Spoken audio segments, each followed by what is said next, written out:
Israel ও যুক্তরাষ্ট্রের যৌথ হামলায় নিহত ইরানের সাবেক সর্বোচ্চ নেতা আয়াতুল্লাহ আলী খামেনির শেষ বিদায় জানাজা ও দাফনকে কেন্দ্র করে একাধিক কর্মসূচি ঘোষণা করেছে ইরান। খামেনির রচনাবলী সংরক্ষণ ও প্রকাশনা বিষয়ক দপ্তর এ তথ্য জানিয়েছে।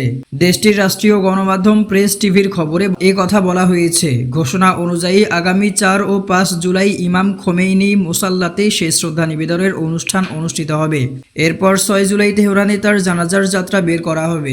এছাড়া 7 জুলাই কওম এবং 9 জুলাই মাসদাহেও পৃথক জানাজার আয়োজন করা হয়েছে। আয়োজকদের পক্ষ থেকে জানানো হয়েছে, খামেনিকে ইমাম রেজার মাজারে দাফন করা হবে।